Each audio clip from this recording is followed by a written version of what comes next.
మీకోసం మీ వీర రమేష్ ఛానల్ కు స్వాగతం. అలాగే ఉద్యోగుల అందరికీ నమస్కారం. ప్రతి ఒక్క ఉద్యోగి తమ ఓటు హక్కును పోస్టల్ బ్యాలెట్ ద్వారా వినియోగించుకోవడం జరుగుతుంది. ఇలా వినియోగించుకునేటప్పుడు పోస్టల్ బ్యాలెట్ ఓట్లు 10 నుండి 20% ఇన్వాలిడ్ ఓట్లుగా గుర్తింపు పొందుతున్నాయి. దీనికి కారణం ఉద్యోగులలో నిర్లక్ష్యమా లేక అవగాహన లోపమా మరియు అనాసక్తిత ఏది ఏమైనా 10 నుండి 20% ఓట్లు పోస్టల్ బ్యాలెట్ ఓట్లు ఇన్వాలిడ్ గా ఉండడానికి గల కారణాలు మరియు ఆ ఓట్లు ఇన్వాలిడ్ నుండి లేకుండా నెక్స్ట్ ఎలక్షన్ లో వ్యాలిడ్ ఓట్లుగా ఏ విధంగా చేయాలో ఈ వీడియోలో చక్కగా వివరించడం జరిగింది. కాబట్టి ఉద్యోగ మిత్రులారా ఈ వీడియో చూడవలసిందిగా కోరుచున్నాను. మొట్టమొదటిది, మనకు నచ్చిన అభ్యర్థికి బ్యాలెట్ పేపర్ లో నిర్దేశించిన గడిలోనే టిక్ మార్క్ వేయాలి. అలా వేస్తేనే మనకు ఆ ఓటు చెల్లుబాటు అవుతుంది. ఆ టిక్ మార్క్ నిర్దేశించిన గడి దాటితే ఆ ఓటు చెల్లుబాటు కాదు.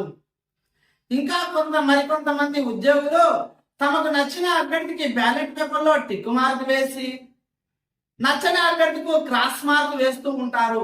అలా చేయడం వలన ఆ ఓటు చెల్లుబాటు కాదు.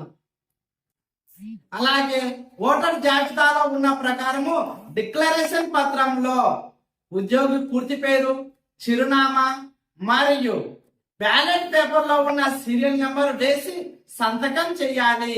వీటిలో ఏది తప్పు దొర్లినా మన ఓటు చెల్లుబాటు కాదు. డిక్లరేషన్ పత్రంపై గెజిటెడ్ ఆఫీసర్ సంతకం ఉండాలి.